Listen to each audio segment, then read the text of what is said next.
परमार्थ करत बसाल ना तुमच्या बुद्धीने, डोक्याने, मतीने, तर रात्रभर नव्हे जन्मभर केला तरी होणार नाही.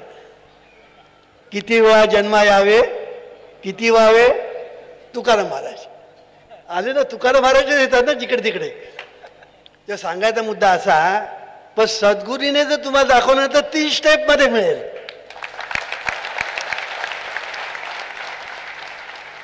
तीन स्टेप सांगू. काय बघायचं, कोठे बघायचं, कसं बघायचं. 3 स्टेप. डोळे मिटलेत ना, काय बघायचं, कसं बघायचं, कोठे बघायचं. 3 स्टेपमध्ये सद्गुरू तुमचं गणित सोडवतात. मग पुढलं काम तुमचं. कळलं की नाही. तर सांगायचा मुद्दा असा की सद्गुरू महिमा अगाध. त्याचं कारण हे आहे. पण हे लोकांना कळतच नाही. सद्गुरू बिगुरू कशाला पाहिजे आम्हाला. आमचं कनेक्शन डायरेक्ट तिकडे. मी बोट कुठे दाखवतात, आकाशाकडे. आता आकाशाकडे म्हणजे आता कुठे ते त्यांचं त्यांनाच ठाऊक. ते सांगायचा मुद्दा असा, अरे प्रत्येक गोष्टीमध्ये आपल्याला मार्गदर्शक लागतो, गाईड लागतो, शिक्षक लागतात, प्रोफेसर लागतात. आता परमार्थासारखा जो विषय की अध्यात्मविद्या विद्यानाम असं सांगितलेलं आहे, आणि त्याचं सुद्धा वर्णन करत असताना राजविद्या राजगुह्यम पवित्रम इदम उत्तमम असं याचं जे वर्णन केलेलं आहे, अशी ही जी राजविद्या ती तुम्हाला हस्तगत करण्यासाठी सद्गुरू नको. असं सांगायचा मुद्दा असा की हे आहे सोपं आणि संसारामध्ये राहून करता येण्यासारखं आहे, हेही लक्षात ठेवा. संसार सोडण्याची गरज नाही. आणि हे सुद्धा ज्ञानेश्वर महाराजांनी हरिपाठामध्ये पहिल्याच अभंगात सांगितलं. असोनी संसारी, टाकोनी संसारी नाही सांगितलं. असोनी संसारी जिव्हे वेग करी, वेदशास्त्र उभारी बाया सदा. ज्ञानदेव म्हणे व्यासाची या खुणा, द्वारकेचा राणा पांडवा घरी. अरे देव तुझ्या घरी येईल चालून. द्वारकेचा राणा पांडवांच्या घरी. सुखे येतो घरा नारायण. कालच सांगितलं मी, कालच सांगितलं ना. नामसंकीर्तन साधन पै सोपे, जळतील पापे जन्मांतरीची. नलगे सायास जाणे वनांतरा, सुखे येतो घरा नारायण. सुखे म्हणजे सहज येतो. सहज हे सोपं आहे. परमार्थ फार सोपा आहे आणि देव पण सोपा आहे.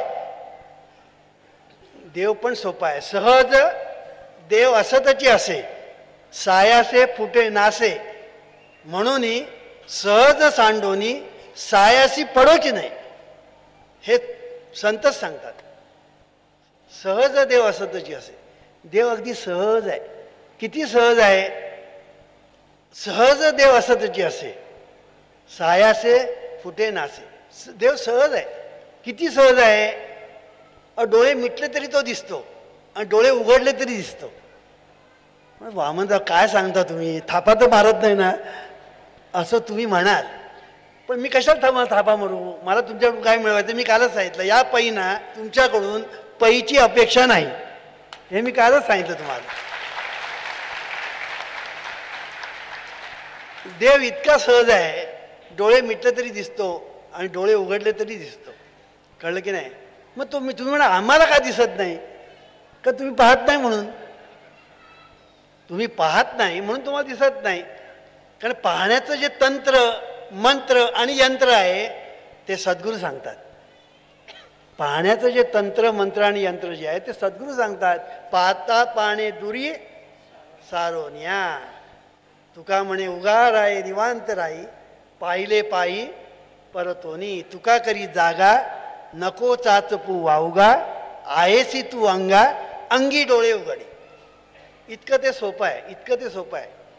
आणि म्हणून हे पाहणं जे आहे, पाहता पाणे दुरी सारोनिया जे आहे, हे आपल्याला शिकायचं असतं. परमार्थामध्ये थोडे थोडे जे म्हटलं ना ते एवढंच शिकायचं असतं. बाकी काही शिकायचं नसतं.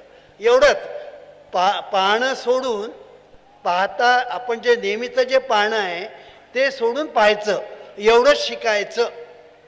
एवढंच शिकायचं. आणि आत आणि बाहेर दोन्ही ठिकाणी देव तुम्हाला आतही दिसतो आणि बाहेरही दिसतो. असं काय नाही तो आतच दिसतो आणि बाहेर दिसत नाही. हे समजतंही श्री वासुदेव. ऐसा प्रतिती रसाचा ओतला भाव, तो भक्ता माझी राहो आणि ज्ञानी आहे तोची. हे संत ज्ञानेश्वर महाराजच सांगतात ना, जेथे देखे तेथे तुझीच पावले, त्रिभुवन संचले विठ्ठला गा. मग ते तुकाराम महाराज सांगतात. आणि आतमध्ये सुद्धा अंतरीचा देव अंतरी पाहावा, मी पण हे देवा समर्पण. किती ठिकठिकाणी सांगितलेलं आहे. राजविद्या राजगुह्य सांगत असताना सुद्धा ज्ञानेश्वर महाराज सांगतात, तू मने मीची करी, माझी भजनी प्रेमधरी, सर्वत्र नमस्कारी मजे काते, ऐसा मिया अतिला ओसी, तरी तू माझ्या स्वरूपा पावसी. हे अंतःकरणी ते तुझं सांगितलंच असते. आणि मध्ये ते असे म्हणतात, ऐसे माझेनी अनुसंधाने देख, संकल्प जाळणे निषेक, मद्याची चोख याची नाव. असं सांगितले, माझेनी अनुसंधाने, संकल्प जाळणे निषेक. भल्या भल्याना हा संकल्प शब्द माहीत नाही. भल्या भल्याना मोठमोठे विद्वान, मोठमोठे कीर्तनकार, प्रवचनकारांना हा संकल्प शब्द माहीत नाही. आज मी तुम्हाला उघड करतो. हा संकल्प म्हणजे काय माहिती आहे? मी पण.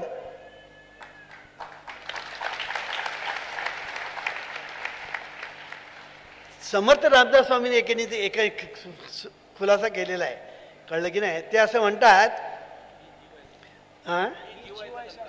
मी जीव ऐसा संकल्प, बघा, मी जीव ऐसा संकल्प करिता गेले कल्प, म्हणून प्राणी झाला अल्प देहबुद्धीचा. म्हणून कल्पना, म्हणून सर्वांचे मूळ ते हे कल्पनाची केवळ, हिचे केली निर्मूळ ब्रह्मप्राप्ती. समर्थ रामदास स्वामीने, म्हणजे संत काय सांगतात ते जर तुम्हाला पाहायचं असेल तर दुसऱ्या संतांनी काय सांगितलं तिथे लक्ष दिलं पाहिजे. हा सोपा मार्ग असतो, कळलं की नाही? तुम्ही तुमचीच बुद्धी चालवाल ना तर तुम्हाला होणार नाही. कीर्तनकार प्रवचनकाराने किती जरी शब्द ब्रह्म उभं केलं ना, तरी हे जर त्याला माहीत नसेल ना तर तो सुद्धा अडाणी हे लक्षात ठेवायचं. कारण हे गुह्य आहे, हे राजविद्या राजगुह्य आहे. आणि हे राजविद्या राजगुह्य जर तुम्हाला पाहिजे असेल तर त्याला उपाय ज्ञानेश्वर महाराज सांगतात, तू मने मीच करी. तुझं मन आहे ना ते तू मीच कर. मग कसं करायचं? माझी भजनी प्रेमधरी. भजनी याचा अर्थ आपण जो भजन करतो ते भजन नव्हे. माझी भजनी म्हणजे माझ्या ठिकाणी तुला गोडी निर्माण झाली पाहिजे, आवड निर्माण झाली पाहिजे, तू सतत माझ्या चिंतनात असलं पाहिजे. माम अनुस्मर युद्धच असं आहे. म्हणून माझी भजनी प्रेमधरी, प्रेमधरी म्हणजे आवड, गोडी. सर्वत्र नमस्कारी मजे एकाते. म्हणजे बघा, इथे बाहेर कसा पाहायचा आणि आत कसा पाहायचा हे दोन्ही ठिकाणी सांगितलं. पण तरीसुद्धा गुह्य कळलेलं नाही आणि गुह्य कळणारही नाही, त्याला सद्गुरूच पाहिजे. आणि म्हणून अंतर्मुख याचा अर्थ आपण नीट समजावून घेतला की एकदा अंतर्मुख होऊन तुम्हाला आतमध्ये देव दिसला ना की बाहेर सुद्धा तुम्हाला तोच दिसतो. मग डोळे उघडले तरी तोच दिसतो आणि मिटले तरी तोच दिसतो.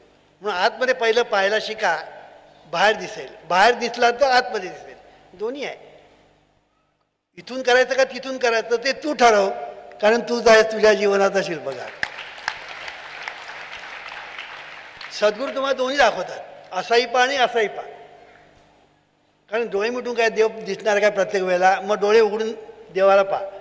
तो आ श्रीहरी पाहिला डोळे भरून पहा. आणि डोळे मिटल्यानंतर सुद्धा त्याला पाहत राहा. हे सोपं आहे, कठीण नाही. पण हे सोपं जे आहे ना, हे सोपं आपल्याला करून घ्यायचं असेल तर कोणीतरी डोळियाचा डोळा, बघा संत नामदेव महाराज सांगतात, डोळियाचा डोळा उघडीला जेणे, लेवविले लेणे आनंदाचे. डोळियाचा डोळा उघडीला, डोळियाचा डोळा उघडीला आणि काय झालं? लेविले लेणे आनंदाचे. असं झालंय. आनंदाचे डोई आनंद तरंग, आनंदाचे अंग आनंदाचे. आता किती सांगू तुम्हाला, माझं वय 82. मी जवळजवळ 1.25 तास बोलतो आहे. मी अजून दमलेलो आहे अशातला भाग नाही.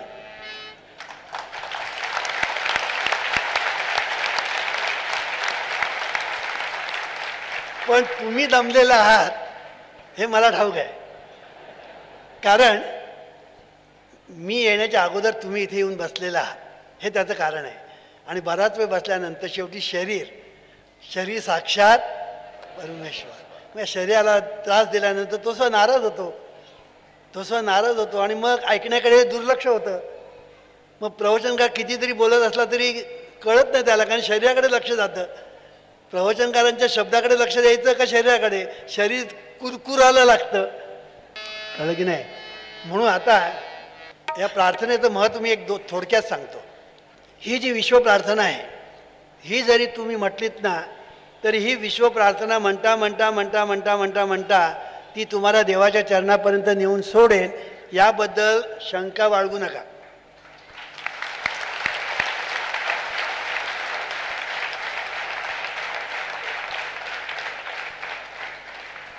कशी म्हणायची ते सांगतो.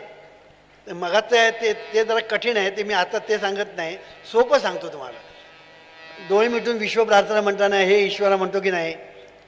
आता बघा गंमत अशी आहे, आता मी म्हणून दाखवतो.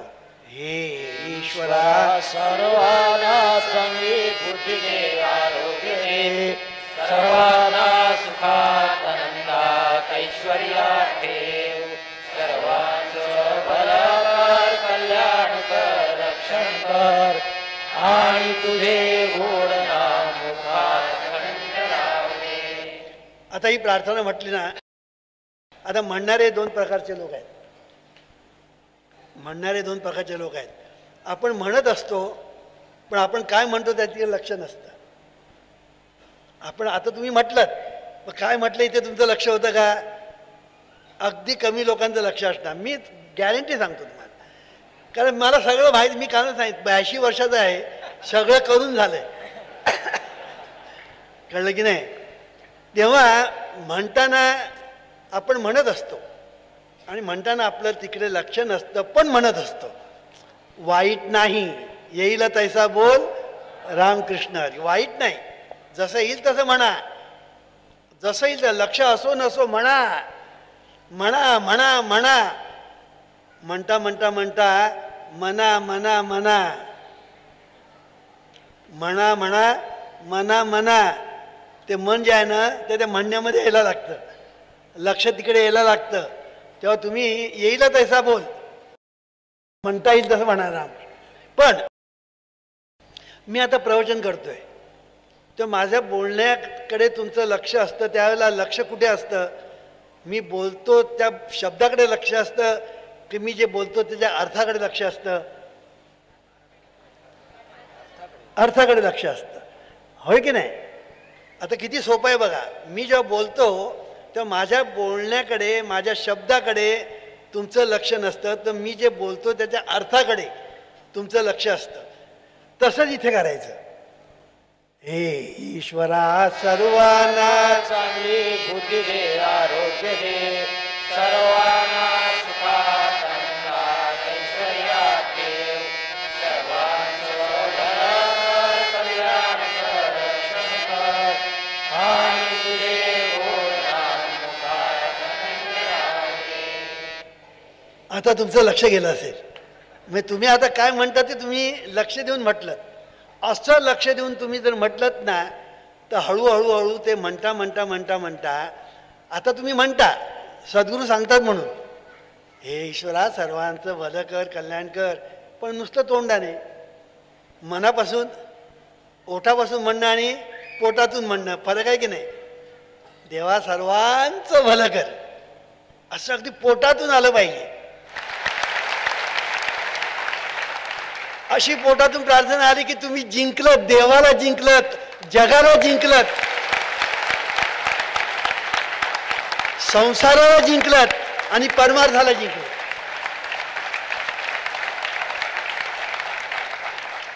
करून बघा. म्हणता म्हणता म्हणता म्हणता म्हणता हळूहळू त्याच्यावर लक्ष द्यायला लागतं. त्याच्यावर लक्ष जाता जाता जाता त्याच्यात प्रेम निर्माण होतं, त्याच्या गोडीत निर्माण होते आणि मग तुम्ही प्रामाणिकपणे म्हणू लागता, अंतःकरणपूर्वक म्हणू लागता, पोटातून म्हणा, देवा खरंच रे सर्वांचं भलं कर. आता सर्वांचं भलं कर असं आपण का म्हणायचं? की सर्वांचं भलं होण्यात आपलं भलं आहे, सर्वांचं वाटोळ होण्यामध्ये आपलं वाटोळ आहे, हे लक्षात घ्यायचं. एक लक्षात ठेवायचं की आपण एकटे सुखी होऊ शकत नाही. एकटा 10 माणसाचं कुटुंब आहे, 10 माणसातल्या कुटुंबाने जर असं ठरवलं मी एकटाच सुखी होईल, बाकीचे त्यांचं काय वाटेल ते होऊ दे, तर ही 10 माणसं दुःखी होतील. ही 10 माणसं दुःखी होतील. जर प्रत्येकाने ठरवलं मी सुखी होणार, बाकीच्यांची मला परवा नाही, 10 माणसं दुःखी होतील. ह्या 10 माणसांनी ठरवलं नाही नाही आपण सर्वांनी सुखी होऊया, आपण सर्वांनी सुखी होऊया. आणि हे आपण सर्वांनी सुखी होऊया असं तोंडाने म्हणत ना, पहिलं तो तू सुखी आहेस ना, तू जेवलास ना, तू जेवलास ना, मग मी जेवेन, तुझ्याबरोबर मी जेवेन, आपण दोघं एकत्र जेऊया. त्याला जर काय दुःख झालं तर यालाही दुःख होणार, त्याला सुख झालं तर यालाही सुख होणार. सुखी व्हायचं ना तर आपण एकत्र होऊया, सर्वांनी सुखी होऊया. आणि म्हणून जीवनविद्या काय म्हणते, हे ईश्वरा सर्वांना सुखात आनंदात ऐश्वर्यात ठेव. गंमत अशी आहे की इतरांच्या सुखात तुमचं सुख लपलेलं आहे आणि इतरांच्या दुःखात तुमचं दुःख दडलेलं आहे. हे मानवजातीच्या जेव्हा लक्षात येईल तेव्हा मानवजातीमध्ये खरी क्रांती होईल.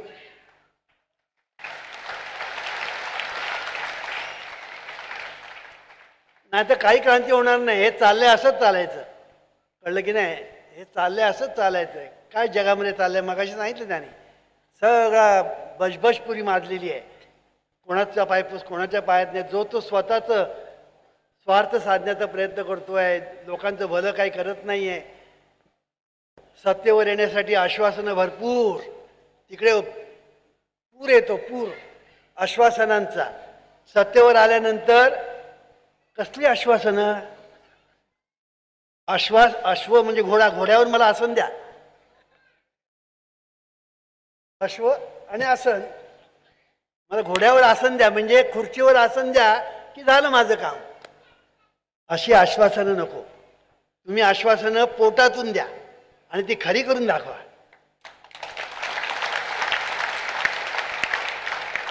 असो ते करतील तेव्हा करतील, तोपर्यंत आपण काय करायचं, तोपर्यंत आपण हे ईश्वरा सर्वांना चांगली बुद्धी दे, आरोग्य दे, सर्वांना सुखात आनंदात ऐश्वर्यात ठेव. सर्वांचं भलं कर, कल्याण कर, रक्षण कर आणि तुझे गोड नाम आम्ही जेव्हा प्रार्थना म्हणतो ना त्या सर्वांसाठी प्रार्थना म्हणतो. त्याच्यामध्ये राज्यकर्त्यांना सुद्धा चांगली बुद्धी दे म्हणतो. तर त्यांच्या हातामध्ये तुमची शेंडी आहे. शेवटी तुम्ही किती जरी म्हटलं ना तरी त्यांच्या हातात तुमची शेंडी आहे. त्यांना जर चांगली सद्बुद्धी देवाने दिली तर तुमचं भलं व्हायला वेळ लागणार नाही.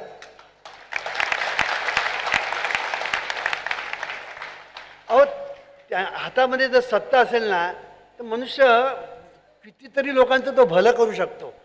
आणि हातामध्ये सत्ता असून सुद्धा जर त्यांनी ठरवलं भलं कोणाचं करायचंच नाही तर हिटलरनी काय केलं, किती लोकांचं नुकसान केलं हिटलरने. किती नुकसान म्हणजे राष्ट्र बेचैनी त्यांनी केली. मला तुम्ही सांगा, सत्ता हातामध्ये असेल त्याच हिटलरनी जर ठरवलं असतं या जगाचं भलं करायचं तो करू शकला असता. त्याच्याजवळ तेवढं सामर्थ्य पण होतं. आज अमेरिका जर ठरवेल जगाचं भलं कर शक्य आहे त्यांना, पण त्यांची सगळी बुद्धी जी आहे ना ती युद्ध सामुग्री निर्माण करायची, देशादेशामध्ये भांडणं लावायची आणि तिथे त्याचा उपयोग करायचा आणि आपली श्रीमंती वाढवायची. असं सगळं चाललेलं आहे. तर सांगायचा मुद्दा असा की ज्याच्याजवळ सत्ता आहे, ज्याच्याजवळ पैसा आहे, त्यांना त्या सत्तेचा आणि पैशाचा सदुपयोग केला कोट्यावधी लोकांचं ते भलं करू शकतात. आणि ते जेव्हा भलं करू शकतील ना तर त्यांना जी पुण्याई मिळेल आणि त्या पुण्याईचं फळ त्यांना जे मिळेल ते त्यांना त्यांच्या जन्मात पुरून उरेल आणि त्यांच्या पुढल्या सगळ्या जनरेशन्सना त्याचा लाभ होईल. त्यांच्या पुढल्या जनरेशन्सचा लाभ होईल. नाहीतर आपल्याला माहिती आहे कशी मुलं बिघडतात, या लोकांची मुलं कशी बिघडतात तुम्हाला ठाऊक आहे. असं सांगायचा मुद्दा असा, ही प्रार्थना म्हणताना त्याच्यावर लक्ष ठेवून जर तुम्ही प्रार्थना म्हटलीत, लक्ष म्हणजे अर्थावर, तुम्हाला आश्चर्य वाटेल असे मिरॅकल्स तुमच्या जीवनामध्ये घडायला लागतील. मिरॅकल्स ते तुम्हीच घडवणार, मी नाही. ते सगळी मिरॅकल्स, सगळे चमत्कार तुम्हीच घडवणार. फक्त ही प्रार्थना मनापासून तुम्ही म्हणायला सुरुवात करा आणि तुम्ही तुमच्या जीवनामध्ये काय चमत्कार घडतात ते पहा. तर सांगायचा मुद्दा असा की ही प्रार्थना त्याच्यावर लक्ष ठेवून म्हणा, तेच ध्यान. शुभचिंतन करणं हेच ध्यान, शुभ इच्छा करणं हीच प्रार्थना, हे भजन आणि शुभ करणं हे पूजन. किती सोपं आहे बघा. सोपे आहे सर्वाहून, अति सोपं आहे. मला सांगा, शुभचिंतन करायला काय खर्च आहे का? काही खर्च नाही. हे देवा सर्वांचं भलं कर, कल्याण कर म्हणाला, तुमच्या पिताश्रींचं काय जातं? बापाचं म्हणत नाही. बापाचं म्हटलं ना, ए पिताश्रीचं हा असं म्हण.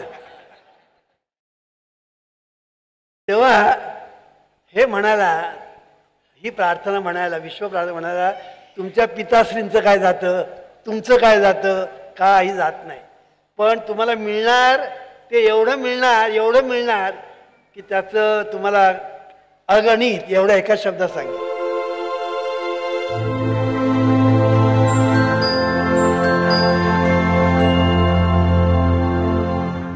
हे ईश्वरा, सर्वांना चांगली बुद्धी दे, आरोग्य दे, सर्वांना सुखात आनंदात ऐश्वर्यात ठेव, सर्वांचं भलं कर, कल्याण कर, रक्षण कर, आणि तुझे गोड नाम मुखात अखंड राहू दे.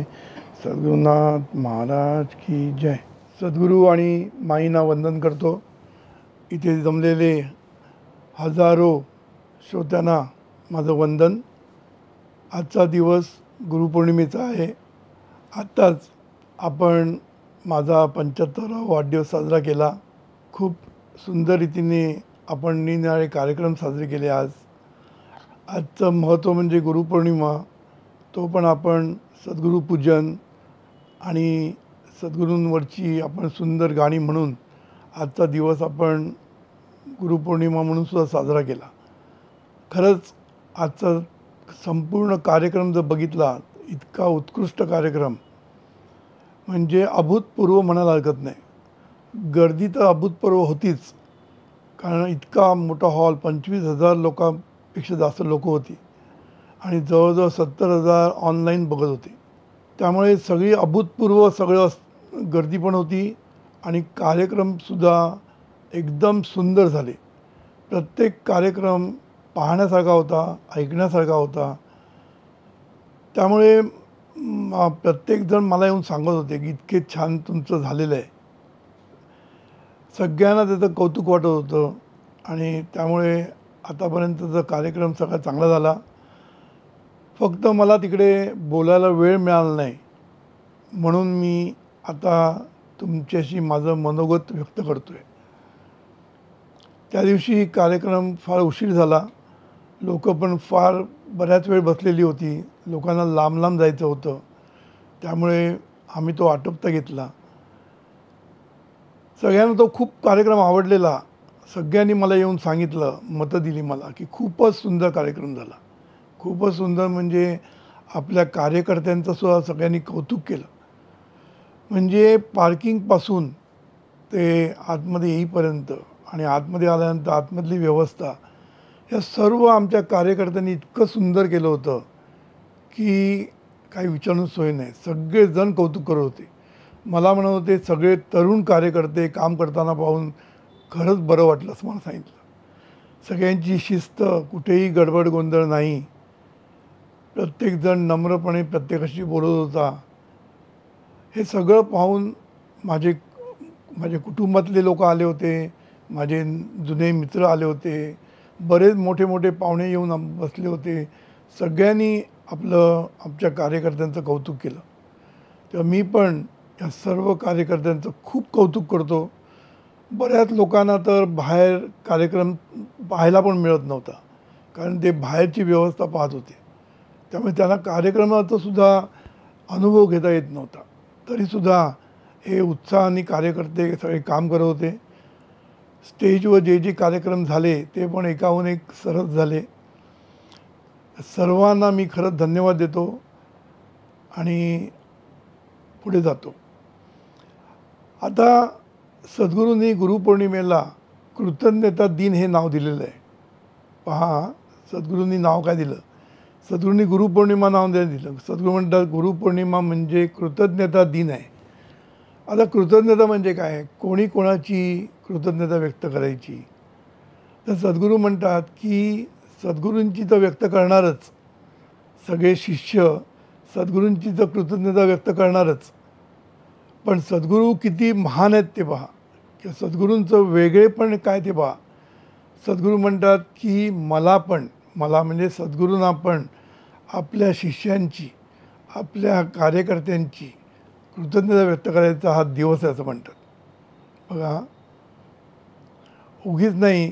पुस्तकाचं जेव्हा प्रकाशन केलं, आपण जेव्हा सद्गुरूंच्या चरित्राचं प्रकाशन केलं, तेव्हा त्याचं एक नाव आहे, चरित्राला नाव दिलेलं आहे. ते काय नाव दिलं आपण? एकमेव जनामनाचा शिल्पकार. एकमेव हा शब्द वापरलेला आहे, कारण सद्गुरूंचं सगळंच वैशिष्ट्यपूर्ण आहे. सगळ्या गोष्टी म्हणजे त्यांच्या तत्त्वज्ञानापासून त्यांच्या वागण्यावर, त्यांच्या बोलण्यामध्ये सगळीकडे वेगळेपण जाणून येतं. म्हणून त्याने एकमेव हा शब्द वापरलेला आहे. आता शिष्यांची कृतज्ञता व्यक्त करणारा सुद्धा एकमेवच असतो. म्हणून आज त्यांच्या वतीने मी या सर्व कार्यकर्त्यांची, प्रवचनकारांची, फॅकल्टी मेंबर्सची, सर्व आपल्या कार्यकर्त्यांची मी खूप खूप कृतज्ञता व्यक्त करतो आणि धन्यवाद देतो. सद्गुरूंना एकमेव म्हणण्यामागे खूप कारणं आहेत. सद्गुरू एक असे संत आहेत की त्यांनी आपल्या पोशाखावर किंवा आपल्या दिसण्यावरला महत्त्व दिलेलं नाही आहे. ते अगदी सामान्यासारखे दिसायचे, म्हणून त्यांना सामान्याचे असामान्य शब्द वापरलेले आहे का वृत्तपत्रांनी. जेव्हा त्यांचं महानिर्वाण झालं तेव्हा सामान्याचे असामान्य, तर सामान्याचे नाही, सर्वांचे असामान्य सद्गुरू आहेत ते. आता ते स्वतः सामान्यासारखे राहायचे. त्यांच्या पोशाखावरून कोणी त्यांना ओळखणार नाही. साधा सदरा आणि लेंगा असे ते फिरायचे. चेहऱ्यावर दाढी नाही आहे, कुठलेही अंगारे फासलेले नाही आहेत, काहीच केलेलं नाही. पोशाखामध्ये अगदी सर्वसाधारण व्यक्तीसारखा त्यांचा पोशाख होता. म्हणजे बघा, इथेच त्यांचं वेगळेपण जाणवायला लागतं आपल्याला. पण सामान्यासारखे दिसले तरी होते ते असामान्य. असामान्य का म्हणायचं? कारण तिथे पण त्यांचं वेगळेपण दिसून येतं. आतापर्यंत ऋषीमुनींनी तत्त्वज्ञान मांडलं, वेद, उपनिषद, आपलं भगवद्गीतेत तत्त्वज्ञान मांडलं, ज्ञानेश्वरीमध्ये तत्त्वज्ञान मांडलं, संतांचे अभंग आहे, सर्वांचा सद्गुरूंनी खूप अभ्यास केला. आणि त्याच्यातनं त्यांना एक जाणून आलं की प्रपंच सुखाचं करणं हे खूप महत्त्वाचं आहे. कारण प्रत्येकजण असामान्य असू शकत नाही. आपल्याला जे काही तत्त्वज्ञान लोकांना द्यायचं आहे ते सर्वसामान्यांना द्यायचं आहे, आणि सर्वसामान्य काही संत होऊ शकत नाहीत. मग त्यांना हा परमार्थ कसा सांगायचा, त्यांना हा सोपा करून कसं सांगता येईल? कारण आतापर्यंत संपूर्ण जे ज्ञान होतं, आत्मज्ञान म्हणा, वैदिक ज्ञान म्हणा, सर्व जे ज्ञान होतं ते काव्यामध्ये केलेलं होतं. त्यामुळे ते समजण्यासाठी खूप कठीण जात होतं. म्हणून ज्ञानेश्वरीमध्ये सुद्धा ज्ञानेश्वर माऊलींनी म्हटलेलं आहे की प्रत्येक याच्यामध्ये म्हटलं आहे की तुम्ही सद्गुरूंकडनं समजून घ्या.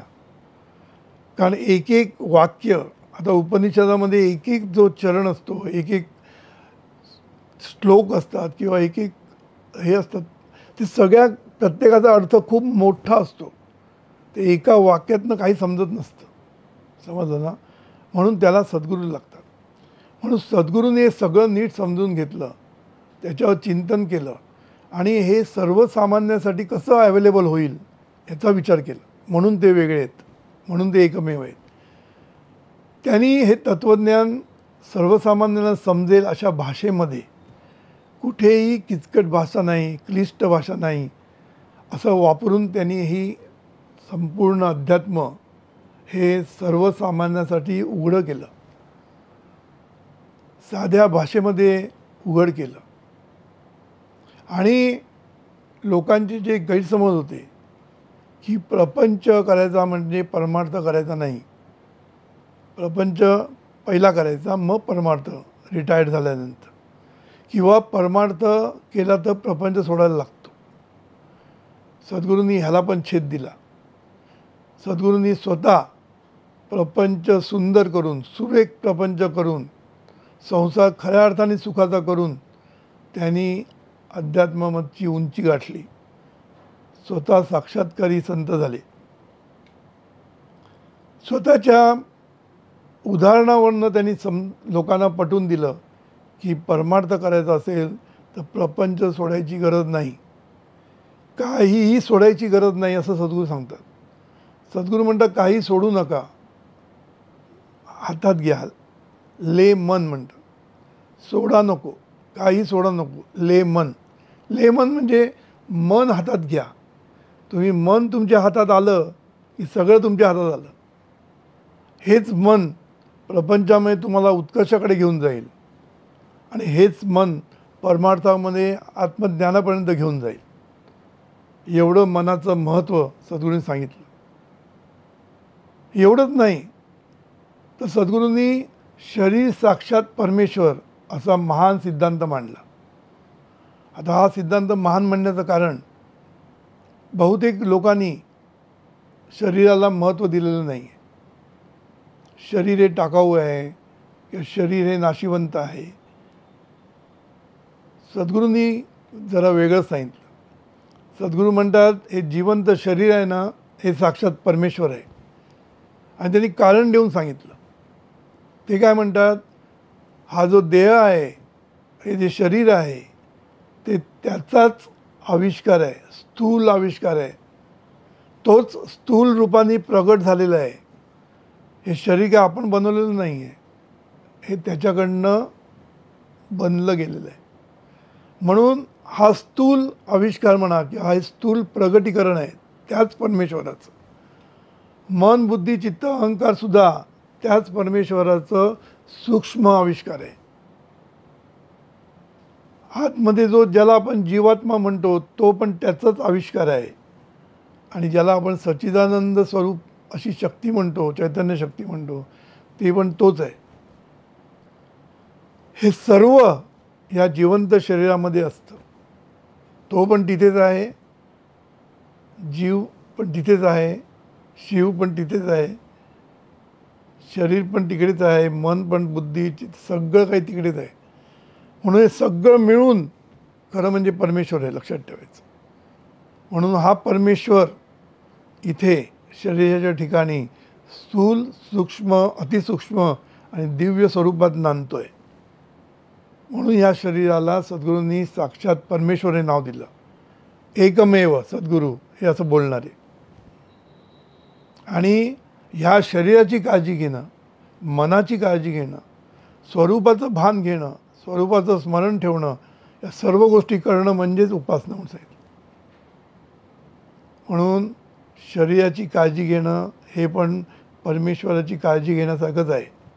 ही पण परमेश्वराचीच उपासना म्हणून सांगितलं. म्हणून सद्गुरूंनी कुठल्याही त्यागाच्या गोष्टी केलेल्या नाहीत. प्रपंचामध्ये सुद्धा कुठल्याही त्यागाच्या गोष्टी केलेल्या नाहीत. सद्गुरू म्हणतात त्याग करायची गरजच नाही. काय सोडायची गरज आहे ती म्हणजे अहंकार सोडायची गरज आहे. हा जो अहंकार आपल्याकडे नांदतो आहे, हा अहंकार गेल्याशिवाय तुम्हाला कधीच कुठली गोष्ट प्राप्त होणार नाही. म्हणून सोडायचा आहे तो अहंकार. प्रपंचामध्ये अहंकार सोडला, सुख, समाधान, शांती नक्की. आणि परमार्थामध्ये सोडला तर देव नक्की. समजलं ना? बघा सद्गुरू काय म्हणतात, अहंकार सोडला की प्रपंच सुखाचा होतो त्याला सद्गुरूंनी स्थूल अहंकार म्हटलेलं आहे. आणि सूक्ष्म अहंकार सोडला की तुमची परमार्थामध्ये प्रगती होते. म्हणून अहंकार सोडणं खूप गरजेचं आहे. बाकी कशाचाही त्याग करण्याची गरज नाही आपल्याला. खरंच सांगतो, काही त्याग करण्याची गरज नाही. असं सांगणारे एकमेव सद्गुरू. उगीच नाव दिलं नाही, एकमेव. सद्गुरूंनी सांगितलं पुन्हा की प्रपंच सुखाचा करणं म्हणजेच परमार्थ. ठोसून सांगितलं, प्रपंच सुखाचा करणं म्हणजे परमार्थ. आता लोक विचारतात असं कसं होईल, परमार्थामध्ये तुम्हाला काय पाहिजे. सद्गुरूंनी विचारलं, परमार्थात तुला काय पाहिजे. सद्गुरू लोक बोलले मला सुख पाहिजे, देव पाहिजे. नाही, देव पाहिजे म्हणून सांगितलं. सद्गुरू म्हणतात देव पाहिजे म्हणजे काय तुला पाहिजे. तुला आनंदच पाहिजे ना शेवटी. आनंद सुख हेच शेवटी पाहिजे असतं. देव कोणाला नको असतो खरं म्हणजे. देव पाहिजे म्हणजे आनंद, स्वानंद. सच्चिदानंद स्वरूपामध्ये जो स्वानंद आहे त्या स्वानंदाचा भोग घ्यायचा आपल्याला आत्मज्ञान मिळवून.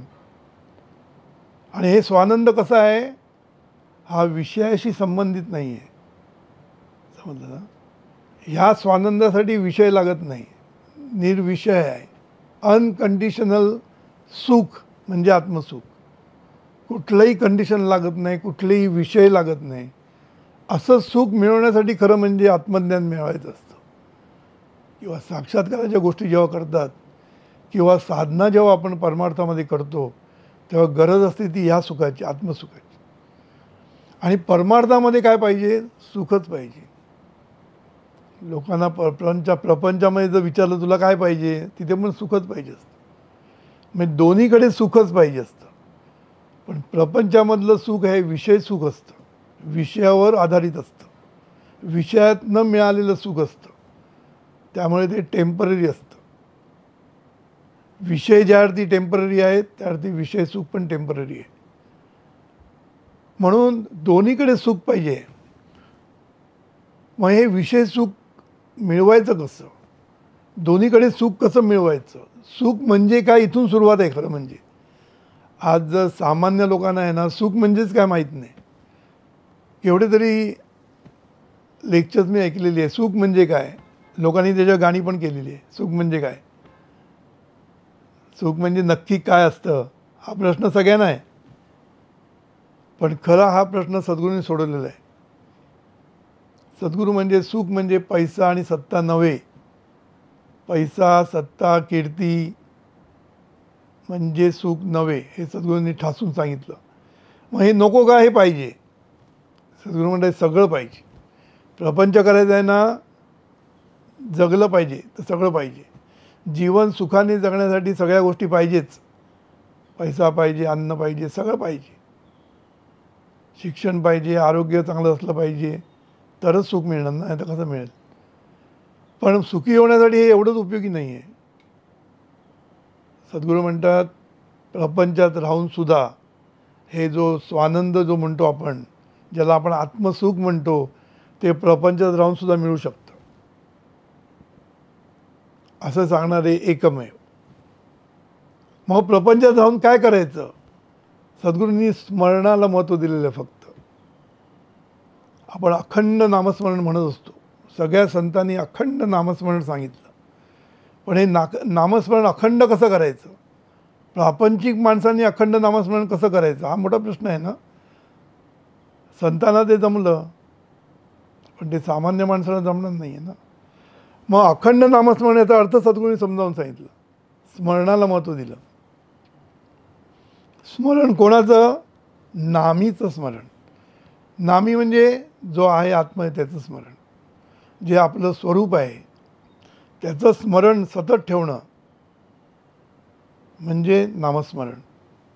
आणि सद्गुरू काय म्हणतात, संपूर्ण जीवन जगताना सद्गुरूंनी फक्त विचारांना महत्त्व दिलं, स्मरणाला महत्त्व दिलं. आज आपलं स्मरण सतत पैशाचं सत्तेचं हे स्मरण असतं. आपलं स्मरण सतत पैशाचं आणि सत्तेचं असतं. सत्ता कधी मिळेल आणखीन, मग ती कंपनीमध्ये असू दे किंवा राजकारणात असू दे, सत्तेच्या मागे सगळे असतात. आणि सत्ता मिळाली की आपण सुखी होऊ असं वाटतं, किंवा पैसा भरपूर मिळाला, हजारो कोटी मिळाले की आपण सुखी होऊ असा गैरसमज लोकांचा असतो. सद्गुरूंनी पैशाला महत्त्व दिलंच, पण पैशाला महत्त्व देताना, सत्तेला महत्त्व देताना राष्ट्राला महत्त्व दिलं. राष्ट्र प्रगती हे ध्येय असलं पाहिजे.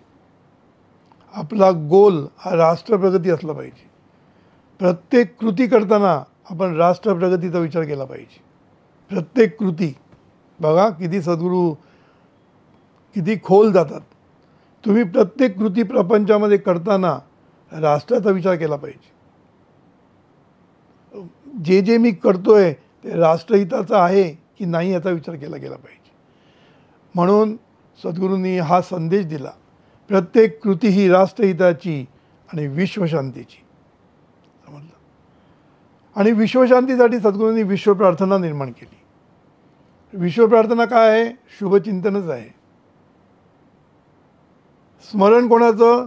सर्वांचं स्मरण आहे तिथे. पुन्हा स्मरण, इथे पण स्मरणच आलं. इथे स्मरण कोणाचं? सर्वेश्वराचं. जो ईश्वर सर्वामध्ये भरून राहिलेला आहे त्या सर्वेश्वराचं स्मरण करायचं आहे. सर्वांचं भलं हे चिंतन करायचं आहे.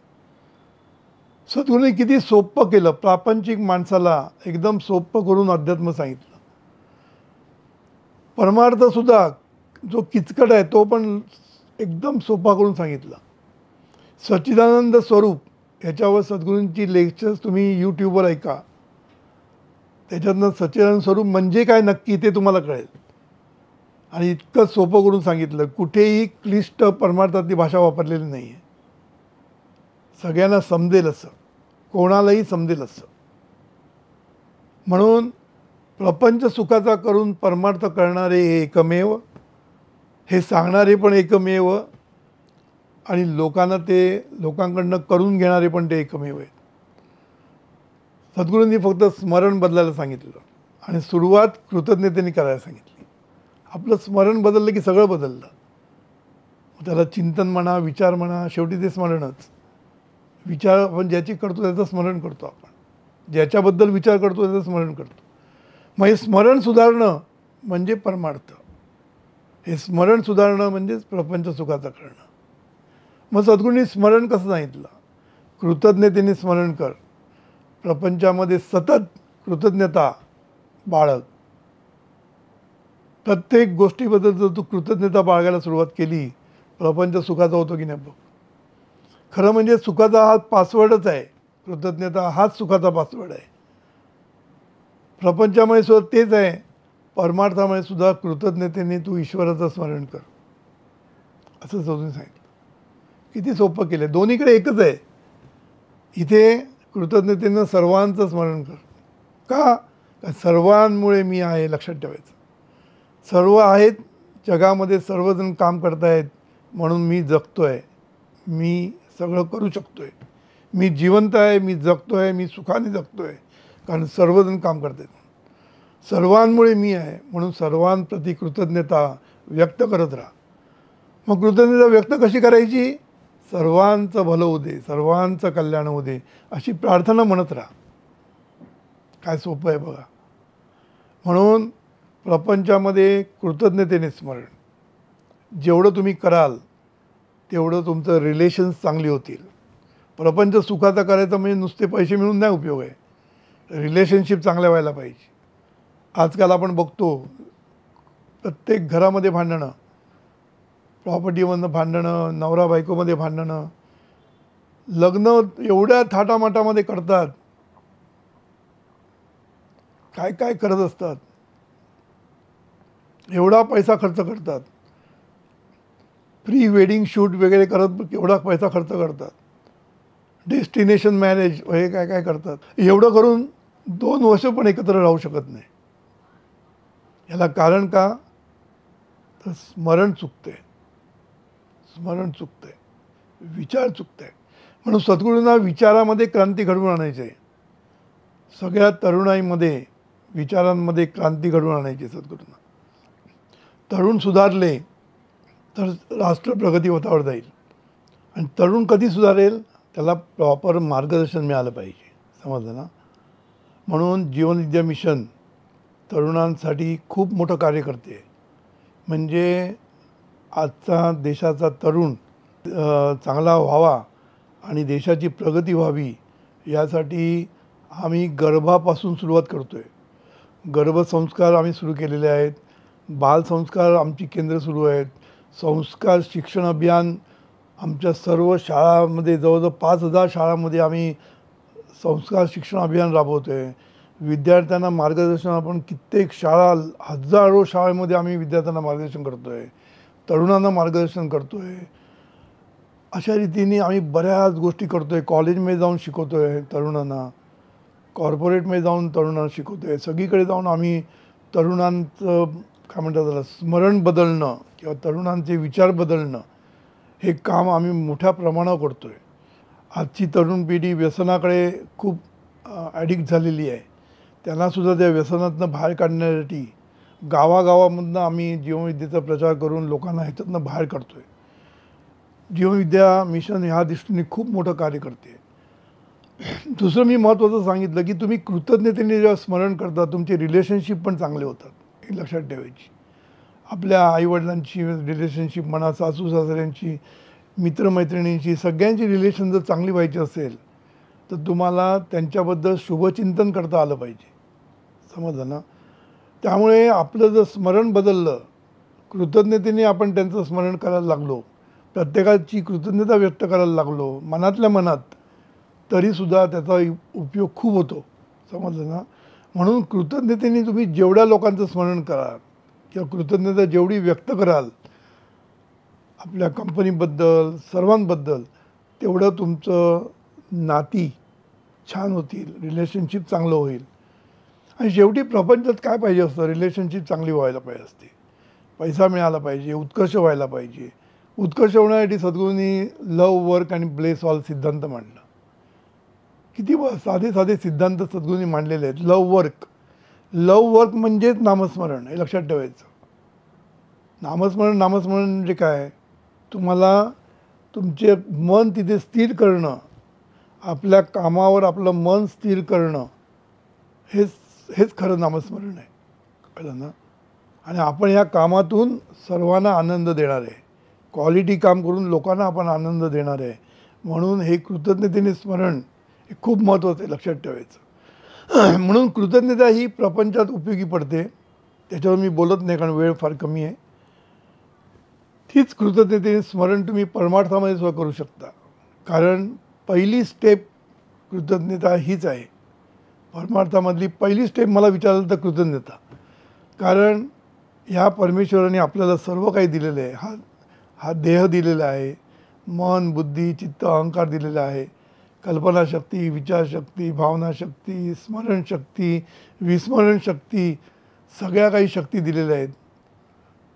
त्यामुळे हे सगळं काही परमेश्वराने दिलेलं आहे. म्हणून त्याच्या सत्तेने हे जीवन चाललेलं आहे. म्हणून त्याला नेहमी कृतज्ञतेने स्मरण करणं गरजेचं आहे. कळलं ना? त्याचं स्मरण का करायचं? तर कृतज्ञतेने स्मरण करायचं. सद्गुरू म्हणतात काहीतरी मिळवण्यासाठी स्मरण नाही करायचं. देवा मला काहीतरी दे याच्यासाठी स्मरण नाही करायचं. देवा तू मला काय काय दिलं आहे याच्यासाठी कृतज्ञतेने स्मरण करायचं. खरं म्हणजे देवाने आपल्याला सगळं दिलेलं आहे. काही मागायचीच गरज नाही आपल्याला, तरी आपण देवाकडे मागतो. मजा आहे ना सगळी? देवाकडे मागायचीच गरज नाही. ती पण व्यवस्था देवाने इथेच करून ठेवलेली आहे. तुला काही मागायची तर तुझ्याच अंतर्मनाकडे माग, तुझ्याचकडे माग. तुझ्याच अंतर्मनाकडे तू मागितशील तर तुला अंतर्मन तथाच तू म्हणेल आणि तुला देईल. बघा, म्हणजे सर्व काही मिळवण्याची, सर्व उत्कर्ष साधण्याची, सगळं काही करण्याची युक्ती तुमच्यामध्ये दिलेली आहे. तुम्हाला कुठेही बाहेर जायला नको. परमार्थ सिद्ध करायचं तर अंतर्मुख होऊन कर, कुठेही बाहेर जायची गरज नाही. प्रपंच सुखाचा करायचा असेल तर बहिर्मुख होऊन सगळं तू व्यवहार कर जगाशी. कृतज्ञतेने व्यवहार कर सगळ्यांशी. सतत कृतज्ञ राहा. जर तू सतत कृतज्ञ राहिला तर तुला काहीही कमी पडणार नाही आयुष्यामध्ये. तुझा उत्कर्ष होईल, तुझी प्रगती होईल, तुझी रिलेशनशिप चांगले होतील, सगळं काही चांगलं होईल. म्हणून आता हा विषय खूप मोठा आहे, पण मी थोडक्यात हा विषय मानला आहे की सद्गुरूंनी प्रपंचामध्ये सुद्धा तुम्हाला सुखी होण्याचा मार्ग दिला आणि परमार्थामध्ये सुद्धा सुखी होण्याचा मार्ग दिलेला आहे. आणि याच्यासाठी प्रपंच सोडायची मुळीच गरज नाही आहे. प्रपंचात राहून तुम्ही हे सर्व काही करू शकता. तुम्ही पण असं कसं करू शकणार?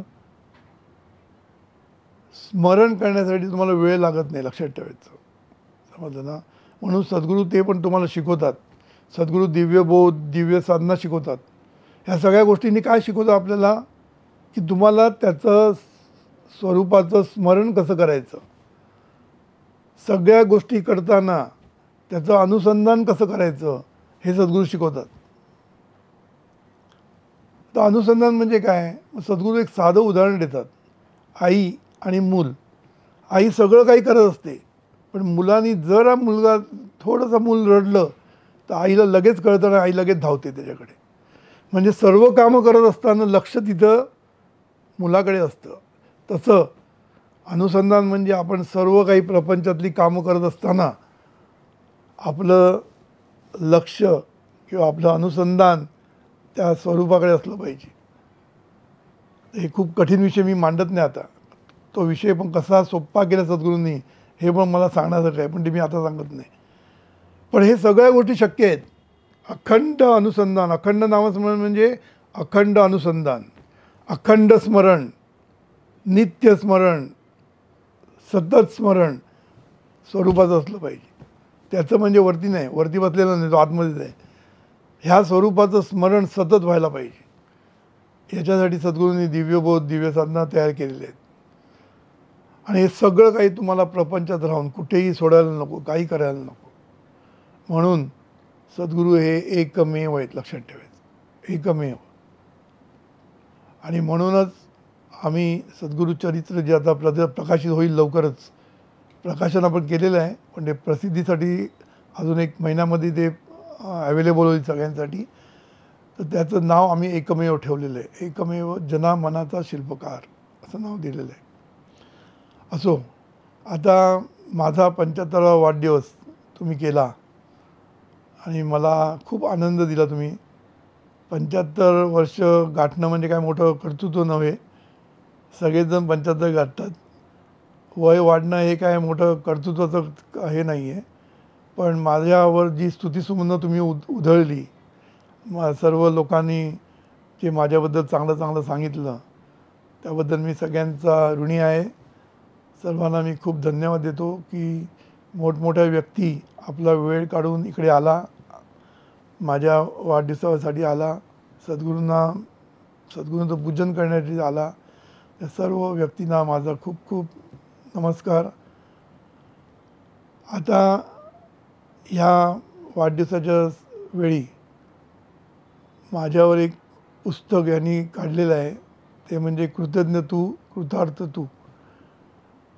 हे पुस्तक म्हणजे माझ्यावर लिहिलेलं लोकांचे माझ्याबद्दलचे अनुभव, लोकांना माझ्याबद्दल जे काही वाटतं ते त्यांनी त्या पुस्तकामध्ये लिहिलेलं आहे.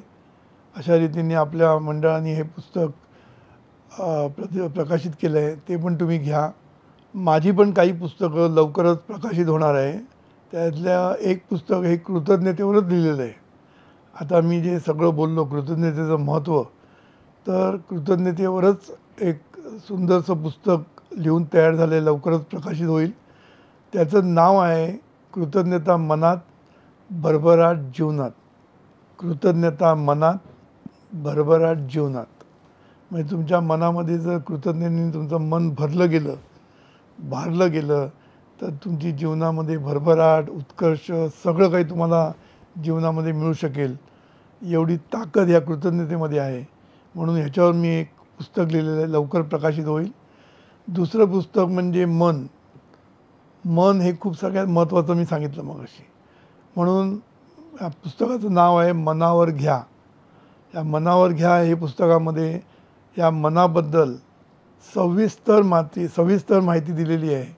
म्हणजे बहिर्मन, अंतर्मनपासून ते दिव्य मनापर्यंत, मनाचा आतला प्रवास, बाहेरचा प्रवास सर्व काही त्याच्यामध्ये इन्क्लूड केलेलं आहे मी त्याच्यामध्ये. त्यामुळे ते पण एक सुंदर पुस्तक लवकरच बाहेर येतं आहे. तसंच कलर्स ऑफ विजडम म्हणजे शहाणपणाचे संस्कार लहान मुलांवर, पेरेंट्सवर, सगळ्यांवर व्हायला पाहिजे.